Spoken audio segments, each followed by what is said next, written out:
السلام علیکم ورحمۃ اللہ وبرکاتہ۔ الحمد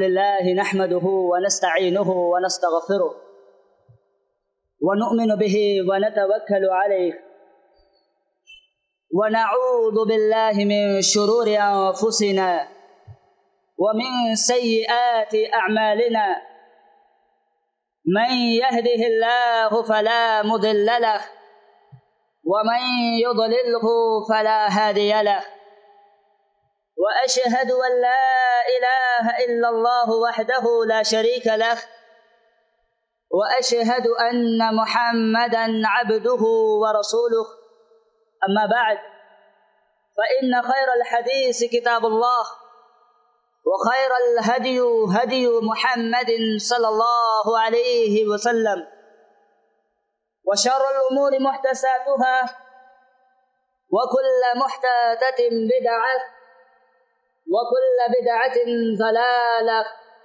وكل ضلالة في النار۔ أعوذ بالله من الشيطان الرجيم، بسم الله الرحمن الرحيم، يا أيها الذين آمنوا اتقوا الله حق تقاته ولا تموتن إلا وأنتم مسلمون۔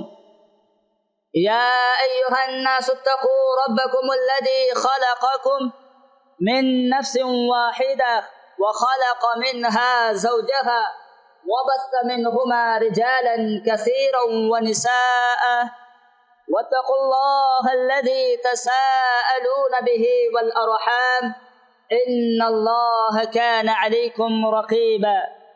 يا أيها الذين آمنوا اتقوا الله وقولوا قولا سديدا يصلح لكم أعمالكم ويغفر لكم ذنوبكم، ومن يطع الله ورسوله فقد فاز فوزا عظيما۔ قال الله تبارك وتعالى في كلامه المجيد: الله الذي خلق السماوات والأرض وأنزل من السماء ماء فأخرج به من الثمرات رزقا لكم وسخر لكم الفلك لتجري في البحر بأمره وسخر لكم الأنهار۔ وقال النبي صلى الله عليه وسلم: نعمتان مغبون فيهما كثير من الناس، الصحة والفراغ۔ تمام قسم کی تعریف و توصیف، بڑائی، بزرگی اللہ احکم الحاکمین کے لیے لائق اور زیبا ہے، جو اس کائنات کا اکیلا تنہا خالق، مالک، رازق، مدبر و پالنہار ہے۔ بعدہ درود و سلام کا نزول ہو تمام انبیاء کرام علیہم السلام پر، جنہوں نے اپنی اپنی قوموں تک اللہ رب العالمین کے پیغام کو منوعاً پہنچا دیا۔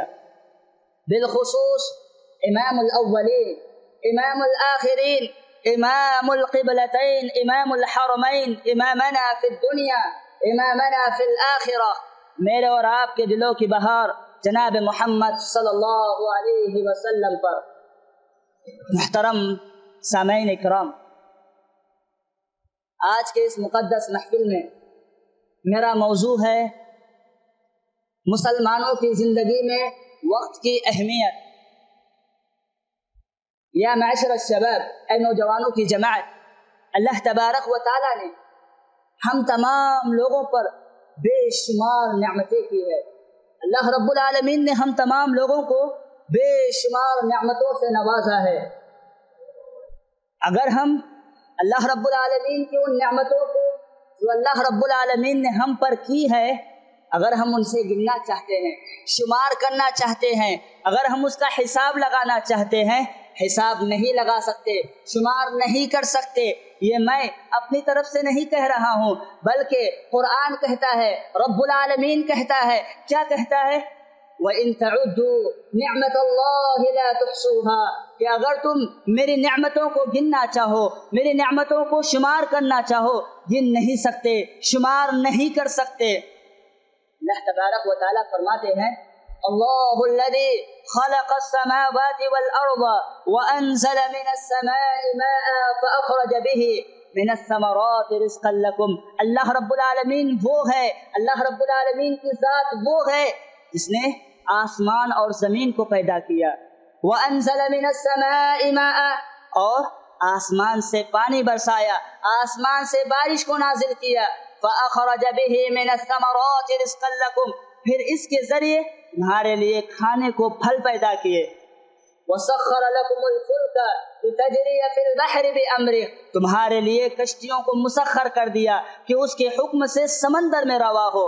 وَسَخَّرَ لَكُمُ الْأَنْهَارَ، اور تمہارے لیے دریاؤں کو بھی مسخر کر دیا۔ مزید اللہ رب العالمین نے آگے بیان کیا، اللہ رب العالمین نے کہا وَسَخَّرَ لَكُمُ الشَّمْسَ وَالْقَمَرَ دَائِبَيْنِ، کہ تمہارے لیے سورج اور چاند کو بھی مسخر کر دیا، دائبین جو لگاتار چلے آ رہے ہیں۔ وَسَخَّرَ لَكُمُ اللَّيْلَ وَالنَّهَارَ، تمہارے لیے دن اور رات کو بھی مسخر کر دیا۔ وَآتَاكُم مِّن كُلِّ مَا سَأَلْتُمُوهُ، تم نے جب جب مجھ سے کچھ چاہا، مجھ سے کچھ مانگا، میں نے وہ تمہیں عطا کر دیا۔ وَإِن تَعُدُّوا نِعْمَةَ اللَّهِ لَا تُحْصُوهَا، اللہ رب العالمین نے اپنے انعامات ذکر کرنے کے بعد کہا وَإِن تَعُدُّوا نِعْمَةَ اللَّهِ لَا تُحْصُوهَا، کہ اگر تم میری نعمتوں کو گننا چاہو گے، شمار کرنا چاہو گے، اس کا حساب لگانا چاہو گے، حساب نہیں لگا سکتے۔ بعد میں اللہ رب العالمین نے انسان کی فطرت کا ذکر کیا، ان الانسان لظلوم کفار، یقیناً انسان بڑا ہی ناشکرا ہے۔ محترم حاضرین، ان آیات میں آپ غور کریں، اللہ رب العالمین نے ان آیات مبارکہ کے اندر اپنی متعدد نعمات کا ذکر کیا، متعدد نعمتوں کا ذکر کیا۔ انہی نعمتوں میں سے ایک نعمت اللہ رب العالمین نے بطور خاص ذکر فرمائی۔ وہ نعمت کیا ہے؟ وہ نعمت یہ ہے کہ اللہ رب العالمین نے انسانوں کے لیے دن اور رات کو مسخر کر دیا۔ دن اور رات ہی در حقیقت وقت کا نام ہے۔ انسان کی زندگی، انسان کی لائف دن اور رات پر مشتمل اسی وقت کا نام ہے۔ اللہ رب العالمین کی ایک بہت عظیم نعمت ہے یہ وقت، یہ ٹائم اللہ رب العالمین کی ایک بہت قیمتی نعمت ہے۔ بہت سارے لوگ ایسے ہیں جو اس کا صحیح استعمال نہیں کرتے ہیں، اسے فضول جگہوں میں، فضول باتوں میں، فضول کاموں میں ضائع اور برباد کر دیتے ہیں۔ بہت سے لوگ اس ٹائم کی قدر و قیمت کو نہیں جانتے اور اس کی قدر نہیں کرتے۔ اللہ رب العالمین نے قرآن مجید کے اندر دن اور رات پر مشتمل اسی وقت کی اہمیت کو بتلانے کے لیے، اہمیت کو واضح کرنے کے لیے قسم کھا کر اللہ رب العالمین نے فرمایا، جیسا کہ اللہ فرماتے ہیں وَاللَّيْلِ إِذَا يَغْشَى وَالنَّهَارِ إِذَا تَجَلَّى، قسم ہے رات کی جب وہ چھا جائے، وَالنَّهَارِ إِذَا تَجَلَّى، قسم ہے صبح کی جب وہ روشن ہو جائے۔ تو کہیں اللہ رب العالمین نے فجر کے وقت کی قسم کھاتے ہوئے فرمایا والفجر، قسم ہے فجر کے وقت کی۔ تو کہیں اللہ رب العالمین نے چاشت کے وقت کی قسم کھا کر فرمایا والضحى، قسم ہے چاشت کے وقت کی۔ تو کہیں اللہ رب العالمین نے عصر کے وقت کی قسم کھا کر بیان کیا والعصر، قسم ہے عصر کے وقت کی۔ اس کا معنی قسم ہے، دوسرا معنی یہ بھی بیان کیا گیا ہے کہ قسم ہے زمانے کی۔ یہ اس بات کی دلیل ہے کہ زمانہ یعنی وقت اللہ رب العالمین کے نزدیک بہت اہمیت رکھتی ہے۔ چنانچہ اللہ رب العالمین خود انتہائی عظیم الشان والا ہے، بڑے مرتبے والا ہے، تو قسم بھی کسی عظیم الشان چیز ہی کی کھائیں گے۔ لہٰذا ہم تمام لوگوں کو چاہیے کہ ہم وقت کی اہمیت کو سمجھے، وقت کی قدر کرے اور اپنے وقت کو صحیح جگہ پر استعمال کرے، ناجائز جگہوں پر استعمال کرنے سے بچتے رہے۔ بخاری کی روایت ہے، راوی حدیث حضرت عبداللہ ابن عباس رضی اللہ عنہ ہے، وہ بیان کرتے ہیں اللہ کے رسول صلی اللہ علیہ وسلم نے فرمایا، کیا فرمایا اللہ کے رسول صلی اللہ علیہ وسلم نے؟ اللہ کے رسول صلی اللہ علیہ وسلم نے کہا نعمتان مغبون فیہما کثیر من الناس الصحۃ والفراغ، کہ دو نعمتیں ایسی ہے جس کے معاملے میں بہت سارے لوگ گھاٹے میں ہیں، بہت سارے لوگ نقصان میں ہیں۔ یعنی یہ نعمت بہت سارے لوگوں کو ملی ہوئی ہے، لیکن اس کا صحیح استعمال کم ہی لوگ کرتے ہیں، زیادہ تر لوگ اس کا صحیح استعمال نہیں کرتے۔ وہ دو نعمتیں کیا ہے؟ اللہ رب العالمین، اللہ کے رسول صلی اللہ علیہ وسلم نے پہلی نعمت کا ذکر کیا، الصحت، کہا پہلی ہے صحت مندی، تندرستی، تو دوسری بیان کی والفراغ، خالی اوقات، فری اوقات۔ محترم حاضرین، جب ہم اپنے معاشرے کا جائزہ لیتے ہیں اور جب ہم اپنے مسلمان بھائی کو نصیحت کرتے ہیں، سمجھاتے ہیں کہ بھائی اللہ رب العالمین نے آپ کو صحت دی ہے، آپ کو تندرستی دی ہے، آپ اس کا صحیح استعمال کیجئے، آپ اللہ رب العالمین کی عبادت کیجئے، آپ روزہ رکھیے، نماز پڑھیے، صدقہ کیجئے، خیرات کیجئے، تو بھائی کیا کہتا ہے؟ وہ بھائی کیا کہتا ہے؟ کہتا ہے بعد میں کر لوں گا، بعد میں کر لیں گے، بعد میں پڑھ لیں گے۔ جب کسی بیماری میں مبتلا ہو جاتا ہے، جب بیماری لگ جاتی ہے، افسوس کرنا شروع کر دیتا ہے، ندامت کرنا شروع کر دیتا ہے، حسرت کرنا شروع کر دیتا ہے۔ اس وقت حسرت کرنا، اس وقت ندامت ہونا، اس وقت افسوس کرنا اس کو کوئی فائدہ نہیں پہنچاتا۔ اسی طرح بہت سارے لوگ ایسے ہیں کہ اپنے قیمتی اوقات کا صحیح استعمال نہیں کرتے اور اپنے قیمتی اوقات کو فضول جگہوں میں ضائع اور برباد کر دیتے ہیں۔ سیف الیمانی رحمہ اللہ بیان کرتے ہیں، ان من اعراض اللہ عن العبد ان یشغلہ بما لا ينفع۔ اللہ رب العالمین سے بندے کے اعراض کی علامات میں سے ایک علامت یہ ہے کہ بندہ اپنے آپ کو اس چیز میں، اس کام میں مصروف کر لے، اس کام میں مشغول کر لے جو کام اس کے لیے نفع بخش نہ ہو، جو وہ کام اس کے لیے فائدہ مند نہ ہو۔ آج ہم اپنے معاشرے میں دیکھتے ہیں بہت سارے ایسے لوگ ہیں جو ایسے ایسے کام کرتے ہیں کہ اس کام کو کرنے کے بعد انہیں کوئی فائدہ نہیں ملتا۔ یہ بندے کا اللہ رب العالمین سے دور جانے کی علامت ہے۔ اسی طرح یہ تمام آیات کریمہ، احادیث مبارکہ سے یہ بات ثابت ہو جاتی ہے، معلوم ہو جاتی ہے کہ وقت بہت اہمیت رکھتا ہے۔ وہیں پر یہ بات بھی جان لیجئے کہ وقت کے ضائع کرنے کی کون سے اسباب ہے، کون سے وسائل ہے، آئیے ہم وہ بھی جان لیتے ہیں۔ بہت سارے نوجوان ایسے ہیں جو اپنے دوستوں کے ساتھ ادھر ادھر گھومتے ہیں، ادھر ادھر پھرتے ہیں، ان کے ساتھ محفلیں قائم کرتے ہیں، ان کے ساتھ مجلسیں قائم کرتے ہیں اور وہاں مجلس میں بیٹھ کر ادھر ادھر کی باتیں کرتے ہیں، لاہیانی باتیں کرتے ہیں، فضول بیکار باتیں کرتے ہیں۔ ایسے نوجوانوں کو یہ بات یاد رکھنا چاہیے کہ جس دوستی کے لیے، جن یاروں کے لیے، جن دوستوں کے لیے وہ اپنے قیمتی اوقات کو برباد کر رہا ہے، ضائع کر رہا ہے، یہ دوستی کل قیامت کے روز افسوس کا باعث بنے گی، قیامت کے روز ندامت کا، شرمندگی کا باعث بنے گی۔ اللہ رب العالمین نے قرآن مجید کے اندر نقشہ کھینچا، جیسا کہ اللہ رب العالمین فرماتے ہیں وَيَوْمَ يَعَزُّ الظَّالِمُ عَلَى يَدَيْهِ يَقُولُ يَا لَيْتَنِي اتَّخَذْتُ مَعَ الرَّسُولِ سَبِيلًا يَا وَيْلَتَى لَيْتَنِي لَمْ أَتَّخِذْ فُلَانًا خَلِيلًا لَقَدْ أَضَلَّنِي عَنِ الذِّكْرِ بَعْدَ إِذْ جَاءَنِي۔ اس دن ظالم اپنے ہاتھوں کو چبائے گا، اپنے ہاتھوں کو قطرے گا اور کہے گا اے کاش میں نے رسول کا طریقہ اختیار کیا ہوتا، میں رسول کے طریقے پر اپنی زندگی گزارا ہوتا۔ اور کہے گا یا ویلتا لیتنی لم اتخذ فلانا خلیلا، اے ہائے افسوس، اے کاش میں نے فلاں کو اپنا دوست نہ بنایا ہوتا، فلاں کو اپنا یار نہ بنایا ہوتا، فلاں کو اپنا جگری دوست نہ بنایا ہوتا۔ وہ اپنی وجہ ذکر کرے گا لقد اضلنی عن الذکر بعد اذ جاءنی، کہ نصیحت آ جانے کے بعد، حق آ جانے کے بعد، ذکر آ جانے کے بعد اس دوست نے مجھے ورغلایا، مجھے بہکایا۔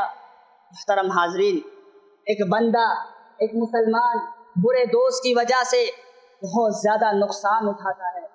برے دوستوں کی وجہ سے ایک انسان اپنی زندگی کا بہت بڑا حصہ گوا دیتا ہے، ضائع کر دیتا ہے۔ محترم حاضرین، ہمیں یہ جان لینا چاہیے اللہ کے رسول صلی اللہ علیہ وسلم نے اچھے دوست کے فوائد، برے دوست کے نقصانات ایک مثال کے ذریعے سمجھایا۔ اللہ کے رسول صلی اللہ علیہ وسلم نے ایک مثال کے ذریعے بتلایا کہ اچھے دوست کی مثال اور برے دوست کی مثال اس عطر فروش اور بھٹی ڈھونکنے والے انسان کی طرح ہے۔ عطر فروش یا تو آپ کو عطر تحفتاً ہدیتاً دے دے گا، یا آپ خرید لیں گے، یا کم از کم آپ وہاں بیٹھ کر خوشبو محسوس کر لیں گے۔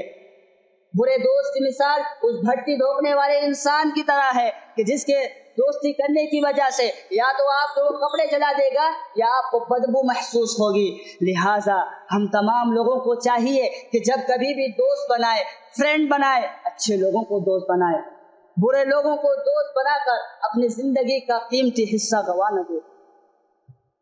محترم حاضرین، یہاں پر ایک اور بات جان لیجیے کہ بہت سارے ایسے نوجوان ہیں جو انہیں یہ بات یاد رکھنی چاہیے کہ ایسی محفلیں قائم کرتے ہیں، ایسی مجلسیں قائم کرتے ہیں کہ ان مجلسوں میں بیٹھ کر، ان محفلوں میں بیٹھ کر ادھر ادھر کی باتیں کرتے ہیں، فضول گوئی کرتے ہیں، ایک دوسرے کی غیبت کرتے ہیں۔ انہیں یہ بات یاد رکھنا چاہیے کہ جن محفلوں میں بیٹھ کر یہ ایسے کر رہے ہیں، یہ مجلسیں، یہ محفلیں کل قیامت کے روز ان کے لیے افسوس کا باعث بنے گی، حسرت، ندامت کا باعث بنے گی۔ سنن ترمذی کی روایت ہے، اللہ کے رسول صلی اللہ علیہ وسلم نے فرمایا، کیا فرمایا اللہ کے رسول صلی اللہ علیہ وسلم نے؟ اللہ کے رسول صلی اللہ علیہ وسلم نے کہا، ما جلس قوم مجلسا لم يذكر الله ولم يصلوا على النبي صلی اللہ علیہ وسلم عليهم طيرة يوم القيامة ان شاء عفا عنهم وان شاء اخذهم، کہ جو شخص ایسی محفلوں میں بیٹھتا ہے، ایسی مجلسوں میں بیٹھتا ہے جہاں بیٹھ کر نہ وہاں پر نہ اللہ کا ذکر کرتا ہے، نہ نبی پر درود بھیجتا ہے، تو ایسی مجلسیں، ایسی محفلیں کل قیامت کے روز اس بندے کے لیے، اس آدمی کے لیے حسرت کا باعث بنے گی، ندامت کا، شرمندگی کا باعث بنے گی۔ اللہ کے رسول صلی اللہ علیہ وسلم نے آگے ذکر کیا، فمن شاء عفا عنہم، اللہ رب العالمین چاہے گا تو معاف کر دے گا، وان شاء اخذہم، اگر اللہ رب العالمین چاہے گا تو گرفت کرے گا۔ اب بات نکل ہی چکی ہے محفلوں سے متعلق، مجلسوں سے متعلق، بیٹھک سے متعلق، تو ہمیں یہ جان لینا چاہیے صحابہ کرام بھی مجلسیں قائم کیا کرتے تھے، محفلیں قائم کیا کرتے تھے۔ ان کی محفلیں کیسی ہوا کرتی تھی؟ آئیے ایک جھلک دیکھ لیتے ہیں۔ صحابہ کرام جب کبھی بھی محفلیں قائم کیا کرتے تھے تو محفلوں میں بیٹھ کر ایک قرآن مجید کی تلاوت کیا کرتا تھا، باقی تمام لوگ بیٹھ کر قرآن مجید کو سنا کرتے تھے۔ یہ صحابہ کرام کی مجلس تھی۔ آج ہماری مجلسیں کیسی ہے؟ آج ہماری مجلسیں ایسی ہے کہ ایک آدمی، ایک بندہ کسی کی برائی کرتا ہے، باقی تمام لوگ بیٹھ کر اس کی برائی کو سنتے ہیں۔ ایک آدمی کسی کی غیبت کرتا ہے، باقی تمام لوگ بیٹھ کر اس کی غیبت کو سنتے ہیں۔ ایک آدمی کسی کی چغلی کرتا ہے، باقی تمام لوگ بیٹھ کر اس کی چغلی کو سنتے ہیں۔ ایک آدمی کسی پر الزام لگاتا ہے، باقی تمام لوگ بیٹھ کر اس کی ہاں میں ہاں ملاتے رہتے ہیں۔ ہمیں ایسے کرنے سے اجتناب کرنا چاہیے، بچتے رہنا چاہیے، کہیں ایسا نہ ہو کہ یہ ہماری مجلسیں، یہ محفلیں کل قیامت کے دن ہماری رسوائی کا باعث نہ بن جائے۔ اسی طرح بہت سارے لوگ ایسے ہیں جو اپنے قیمتی اوقات کو قصے پڑھنے میں، کہانیاں پڑھنے میں، سوشل میڈیا پر جو من گھڑت واقعات وائرل ہوتے ہیں، قصے وائرل ہوتے ہیں، ان کو پڑھنے میں اپنا قیمتی وقت ضائع کر دیتے ہیں۔ مختلف قسم کے ڈائجسٹ، رسالے، میگزین، یہ تمام چیزیں پڑھنے میں اپنا قیمتی وقت ضائع اور برباد کر دیتے ہیں۔ ہونا تو یہ چاہیے تھا کہ اپنے قیمتی اوقات میں اللہ رب العالمین کی عبادت کرتے، اپنے قیمتی اوقات میں قرآن مجید کی تلاوت کرتے، حدیث نبوی پڑھتے، سیرت صحابہ کا مطالعہ کرتے، اللہ کے رسول صلی اللہ علیہ وسلم کا تاریخ کا مطالعہ کرتے۔ اسی طرح بہت سارے نوجوان ایسے ہیں کہ بہت دیر رات تک جاگتے رہتے ہیں، ادھر ادھر گھومتے رہتے ہیں، ادھر ادھر پھرتے رہتے ہیں۔ ایسا نہیں کرنا چاہیے، کیونکہ اللہ رب العالمین نے رات کو آرام کے لیے بنایا ہے، رات کو سکون حاصل کرنے کا ذریعہ بنایا ہے، لہٰذا ہمیں آرام ہی کرنا چاہیے۔ اور پھر کیا کرتے ہیں؟ دیر رات تک جاگتے ہیں، 1 بجے تک، 2 بجے تک، 2:30 بجے تک جاگے رہتے ہیں۔ پھر کب سوتے ہیں؟ ان مبارک ساعات میں سوتے ہیں، ان مبارک گھڑیوں میں سوتے ہیں، جن مبارک گھڑیوں میں، جن مبارک ساعات میں اللہ رب العالمین آسمان دنیا پر آتے ہیں۔ صرف آتے نہیں ہیں، آ کر ندا لگاتے ہیں، آ کر پکار لگاتے ہیں۔ اللہ رب العالمین کہتے ہیں، من یدعونی فاستجیب لہ، کون ہے جو مجھ سے دعا مانگے جس کی دعا کو میں قبول کر لوں؟ من یسألنی فاعطیہ، کون ہے جو مجھ سے سوال کرے کہ میں اسے عطا کر دوں؟ من یستغفرنی فاغفر لہ، کون ہے جو مجھ سے مغفرت مانگے جسے میں بخش دوں؟ پھر ہم کیا کرتے ہیں؟ دیر رات تک جاگتے ہیں، پھر ان مبارک اوقات میں سو جاتے ہیں جن مبارک ساعات میں اللہ رب العالمین آسمان دنیا پر آتے ہیں۔ پھر جاگتے کب ہیں؟ پھر اٹھتے کب ہیں؟ اس وقت اٹھتے ہیں جب ہمیں ڈیوٹی پر جانا ہوتا ہے۔ ہم اٹھتے کب ہے؟ جب ہمیں اسکول جانا ہوتا ہے. ہم اٹھتے کب ہے؟ جب ہمیں کالج جانا ہوتا ہے یا ہمیں ٹیوشن جانا ہوتا ہے. ہونا تو یہ چاہیے تھا کہ ان مبارک اوقات میں، ان مبارک لمحات میں ہم تہجد پڑھتے. چلیے تہجد تو نفل نماز ہے. بہت سارے لوگ دیر رات تک جاگنے کی وجہ سے فجر کی نماز ضائع ہو جاتی ہے. فجر تو اللہ رب العالمین نے فرض کر دی ہے. کسی بھی وجہ اگر آپ غفلت ہو جاتی ہے تو اللہ رب العالمین کے یہاں ناقابل برداشت ہے. یہ کسی بھی وجہ سے اسے ضائع نہیں کر سکتے، چھوڑ نہیں سکتے. اللہ رب العالمین کل قیامت کے روز اس کے متعلق سوال کرے گا. ہمیں یہاں پر یہ بات بھی ذہن میں رکھنی چاہیے کہ اللہ کے رسول صلی اللہ علیہ وسلم نے عشاء سے پہلے سونا اور عشاء کے بعد گفتگو کو ناپسند کیا ہے. لیکن آج ہم اپنے معاشرے میں دیکھتے ہیں بہت سارے ایسے لوگ ہیں، بہت سارے ایسے نوجوان ہیں جو عشاء کے بعد دیر رات تک جاگتے ہیں. کیا کرتے ہیں؟ فضول باتیں کرتے ہیں، فضول گوئی کرتے ہیں. یہ حدیث کے سراسر خلاف ہے. اسی طرح بہت سارے لوگ جو اپنا وقت ضائع کرتے ہیں وہ کس طرح کرتے ہیں؟ ٹی وی دیکھتے ہیں، گھنٹوں ٹی وی دیکھتے ہیں، اپنے مختلف پروگرام دیکھتے ہیں، میچز دیکھتے ہیں. اس دوران ایڈ لگتا ہے، ایڈورٹائز لگتا ہے. اس میں کیا ہوتا ہے؟ گانے ہوتے ہیں، موسیقی ہوتی ہے، غیر محرم عورتیں ناچتی ہیں، ہم وہ سب دیکھتے رہتے ہیں. اس طرح ہم ایسے کام کر کر گناہوں کو ہم کمانے لگے ہیں. ایک طرف ہم اپنے قیمتی اوقات کو ضائع کر رہے ہیں، وہیں دوسری طرف ہم گناہ بھی کما رہے ہیں. ہونا تو چاہیے تھا کہ ہم اپنے قیمتی اوقات کو عبادت میں لگا کر، نمازوں میں لگا کر، سنتوں میں لگا کر، نفل نمازوں میں لگا کر نیکیاں کماتے. اس کے برعکس ہم کیا کر رہے ہیں؟ گناہ کا کام کر کے ہم گناہ کما رہے ہیں. اسی طرح بہت سارے لوگ ایسے بھی ہیں کہ مختلف گیمز کھیلتے رہتے ہیں. اسی طرح بہت سارے نوجوان ایسے ہیں جو سوشل میڈیا پر مشغول رہتے ہیں. سوشل میڈیا پر، واٹس ایپ پر اپنے اسٹیٹس اپڈیٹ کرنے، فیس بک پر اپنے اسٹیٹس اپڈیٹ کرنے کی فکر میں لگے رہتے ہیں. وہ فیس بک پر جو پوسٹ آتی ہے اسے لائک کرنا، اسے شیئر کرنا، اس پر کمنٹ کرنا اپنا فرض منصبی تصور کرتے ہیں، فرض منصبی سمجھتے ہیں. یہ کر کر اگر اللہ رب العالمین ناراض ہو رہا ہے تو ہونے دیتے ہیں، بندوں کے حقوق ضائع ہو رہے ہیں تو ہونے دیتے ہیں. ہمیں پرواہ کیا ہوتی ہے؟ ہمیں پرواہ یہ ہوتی ہے کہ ہم روز نئے اسٹیٹس اپڈیٹ کریں، روز نئے آنے والے پوسٹ کو لائک کرے، شیئر کرے، کمنٹ کرے. ہماری یہ چاہت ہوتی ہے، ہماری یہ خواہش ہوتی ہے. یہ سب کر کر ہم اپنے قیمتی اوقات کو ضائع کرتے ہیں، برباد کرتے ہیں. محترم حاضرین، اب تک میں نے وقت کے ضیاع کے جو اسباب ذکر کیے ہیں، یہ تمام اسباب ایک انسان کے لیے بہت خطرناک ہے، ایک انسان کے لیے بہت بھیانک ہے. نوجوانوں کو یہ چاہیے کہ اپنے فارغ اوقات کو اللہ کے عبادت میں لگائے، خیر کے کاموں میں لگائے، اپنے فارغ اوقات کو ضائع نہ کرے. جو لوگ اپنے فارغ اوقات کو، فری اوقات کو ضائع کرتے ہیں، انہیں یہ سوچنا چاہیے، انہیں یہ سمجھنا چاہیے کہ اللہ رب العالمین نے انہیں بیکار نہیں پیدا کیا ہے، ان کی خلقت بے مقصد نہیں ہے. اللہ رب العالمین نے قرآن مجید کے اندر کہا، اللہ رب العالمین نے کیا کہا؟ اللہ رب العالمین نے کہا افحسبتم انما خلقناکم عبثا وانکم الینا لا ترجعون. کیا انہوں نے یہ سمجھ لیا ہے، کیا انہوں نے یہ گمان کر لیا ہے کہ ہم نے انہیں بے مقصد پیدا کر دیا ہے؟ وَأَنَّكُمْ إِلَيْنَا لَا تُرْجَعُونَ.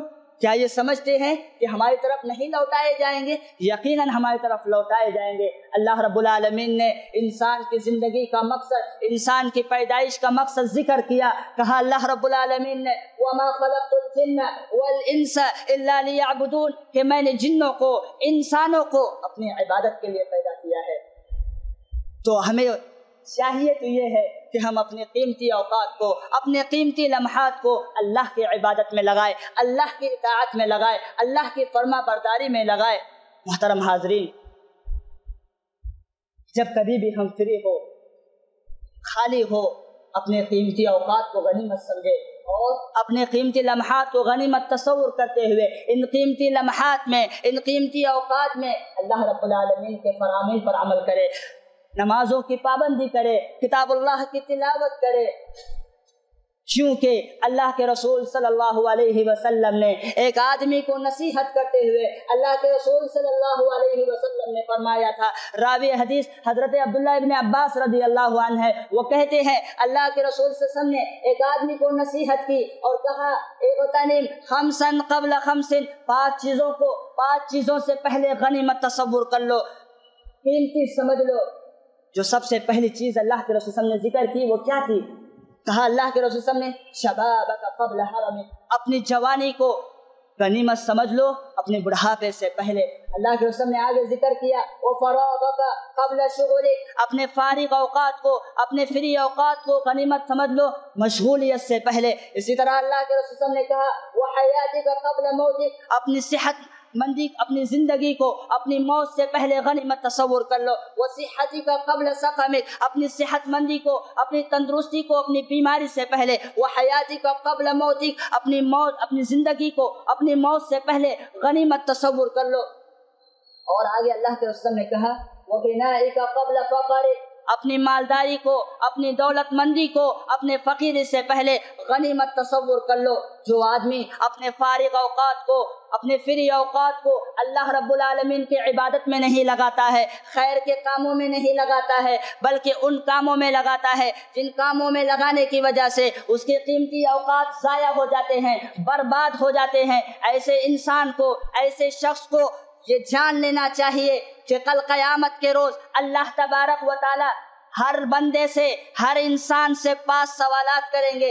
جب تک وہ بندہ ان 5 سوالات کے جوابات نہیں دے گا اس کے قدم اللہ کے دربار سے نہیں ہٹ پائیں گے، ہل نہیں سکیں گے۔ راوی حدیث حضرت عبداللہ ابن مسعود رضی اللہ عنہ ہے، وہ بیان کرتے ہیں اللہ کے رسول صلی اللہ علیہ وسلم نے فرمایا، کیا فرمایا؟ لا تزول قدم ابن آدم من عند ربه حتى يسأل عن 5، کہ کل قیامت کے روز اللہ تبارک و تعالی ہر بنی آدم سے، ہر انسان سے 5 سوالات کریں گے۔ جب تک بندہ ان 5 سوالات کے جوابات نہیں دے گا اس کے قدم، اس کے پیر اللہ کے دربار سے ہل نہیں سکیں گے، ہٹ نہیں سکیں گے۔ ان 5 سوالات میں سے پہلا جو سوال اس سے ہوگا عن عمرہ فیما افناہ، اس سے اس کی عمر کے متعلق سوال ہوگا کہ اس نے اپنی عمر کو کس چیز میں لگایا، اللہ کی عبادت میں لگایا، اللہ کی نافرمانی میں لگایا، توحید پر لگایا یا شرک پر لگایا، اللہ سوال کریں گے۔ دوسرا سوال اس کے جوانی سے متعلق ہوگا، اللہ کے رسول صلی اللہ علیہ وسلم نے کہا وعن شبابہ فیما افلاہ، دوسرا جو سوال ہوگا اس کے جوانی کے متعلق ہوگا کہ اس نے اپنی جوانی کو کہاں پر لگایا، کہاں پر کھپایا، اللہ رب العالمین کی عبادت میں لگایا یا اللہ کی نافرمانی میں لگایا، اللہ کی اطاعت میں لگایا یا اللہ کی نافرمانی میں لگایا، کیا پڑھتا تھا، کیا سنتا تھا، کیا دیکھتا تھا، اللہ رب العالمین کل قیامت کے روز سوال کریں گے، پوچھیں گے۔ یہاں پر ایک بات میں واضح کرتا چلوں، جوانی کی عمر ایک بہت اہمیت کی حامل ہے۔ اگر کوئی جوان اپنی جوانی اللہ کی عبادت میں لگاتا ہے، اللہ کی فرما برداری میں لگاتا ہے، اس وقت تک جب تک وہ مرتا نہیں ہے، جوانی اللہ رب العالمین کی عبادت میں صرف کرتا ہے، تو ایسے جوان کے متعلق اللہ کے رسول صلی اللہ علیہ وسلم نے واضح کر دیا ہے، بتلا دیا ہے کہ کل قیامت کے روز جب اللہ رب العالمین کے عرش کے سائے کے علاوہ کوئی اور سایہ نہ ہوگا، اس دن اس بندے کو اللہ رب العالمین کے سائے تلے جگہ ملے گی۔ کس بندے کو جگہ ملے گی؟ اللہ کے رسول صلی اللہ علیہ وسلم نے کہا سبعۃ یظلھم اللہ فی ظلہ لا ظل الا ظلہ، کہ 7 قسم کے لوگ ایسے ہیں جنہیں کل قیامت کے روز اللہ رب العالمین اپنے عرش کے سائے تلے جگہ دیں گے۔ ان 7 خوش نصیب لوگوں میں سے ایک نوجوان بھی ہے۔ اللہ کے رسول صلی اللہ علیہ وسلم نے کہا وشاب نشأ فی عبادت اللہ، وہ نوجوان جو اپنی جوانی اللہ کی عبادت میں لگاتا ہے، اللہ رب العالمین کی فرما برداری میں لگاتا ہے، ایسے جوان کو اللہ رب العالمین کل قیامت کے دن اپنے عرش کے سائے تلے جگہ دیں گے۔ پھر جو تیسرا سوال جو بندے سے ہوگا وہ سوال کیا ہوگا؟ اس کے مال کے متعلق سوال ہوگا۔ تیسرا اور چوتھا سوال اس کے مال کے متعلق ہوگا۔ اللہ کے رسول صلی اللہ علیہ وسلم نے کہا وَمَالِهِ فِيمَا اكْتَسَبَهُ وَفِيمَا أَنفَقَهُ، جو مال اس نے کمایا ہے کہاں سے کمایا تھا اور کہاں پر خرچ کیا۔ جو مال تو نے کمایا تھا حلال جگہ سے کمایا تھا یا حرام جگہ سے کمایا تھا؟ اگر حلال طریقے سے کمایا تھا تو ٹھیک ہے، کہاں پر خرچ کیا؟ جائز والی جگہوں پر خرچ کیا یا ناجائز جگہوں پر خرچ کیا؟ اللہ رب العالمین سوال کریں گے۔ 5واں سوال جو بندے سے ہوگا وہ وماذا عمل فيما علم، کہ جو تو نے علم حاصل کیا تھا اس پر کتنا عمل کیا۔ محترم حاضرین، یہاں پر میں نے یہ بتلا دیا، یہ واضح کر دیا کہ وہ کون سے اعمال ہے، وہ کون سے وسائل ہے، وہ کون سے ذرائع ہے جو ہمارے اوقات کو ضائع کرنے کا سبب بنتے ہیں، یہ تمام میں نے بتا دیے۔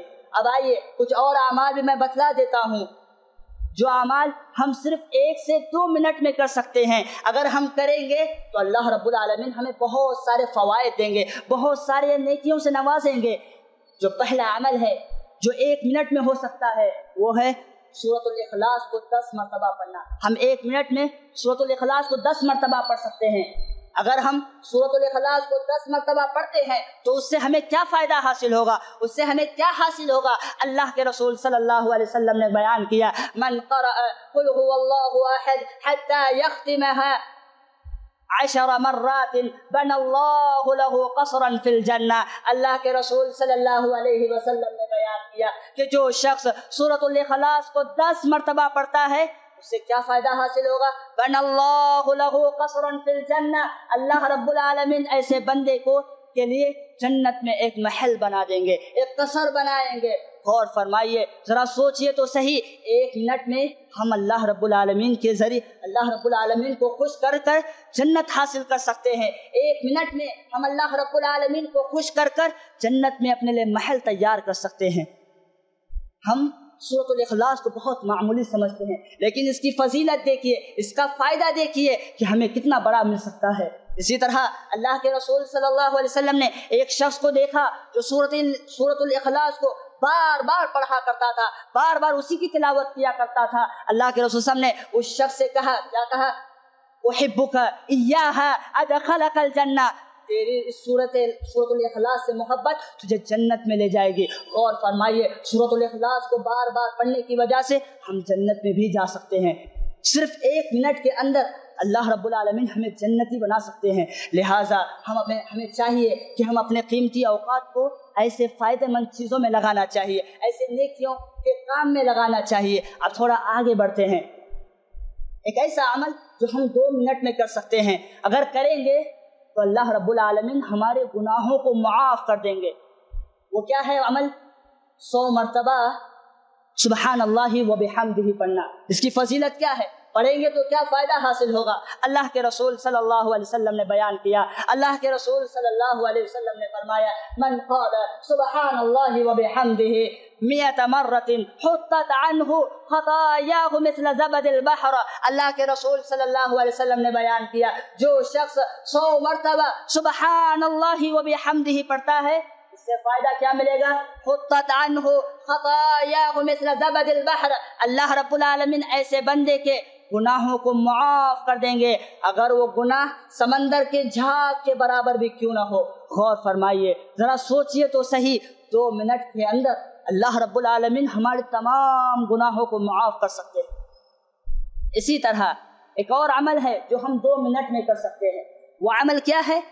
توبہ و استغفار۔ صحابہ کرام اللہ کے رسول صلی اللہ علیہ وسلم کے متعلق بیان کرتے ہیں کہ ہم اللہ کے رسول صلی اللہ علیہ وسلم کو ایک ہی مجلس میں 100 سے زیادہ مرتبہ استغفار پڑھتے ہوئے دیکھتے تھے۔ غور فرمائیے، ذرا سوچئے تو صحیح، امام الانبیاء، امام الآخرین، جن کے اللہ رب العالمین نے اگلے پچھلے تمام گناہوں کو معاف کر دیا تھا، اللہ رب العالمین نے پیارے نبی جناب محمد صلی اللہ علیہ وسلم کو معصوم عن الخطا بنایا تھا، لیکن اس کے باوجود پیارے نبی کی عادت دیکھیے، پیارے نبی کی صفت دیکھیے، پیارے نبی ایک مجلس کے اندر 100 سے زیادہ استغفار کیا کرتے تھے۔ اگر ہم بھی کریں گے اللہ رب العالمین ہمارے گناہوں کو معاف کر دیں گے۔ آخر میں اللہ رب العالمین سے دعا ہے، اللہ تبارک و تعالی ہم تمام لوگوں کو اپنے اوقات کو صحیح جگہوں پر لگانے کی توفیق دے۔ اللہ رب العالمین ہم تمام لوگوں کو ان ذرائع سے، ان اسباب سے محفوظ رکھے جن ذرائع کو اپنانے کی وجہ سے ہمارے اوقات ضائع اور برباد ہو سکتے ہیں۔ آخر میں اللہ رب العالمین سے دعا ہے، اللہ تبارک و تعالی جب تک ہم تمام لوگوں کو اس دنیا میں زندہ رکھے، دین اسلام کی حالت میں زندہ رکھے، خاتمہ بالخیر ہو، آمین۔ وآخر دعواہم ان الحمد للہ رب العالمین۔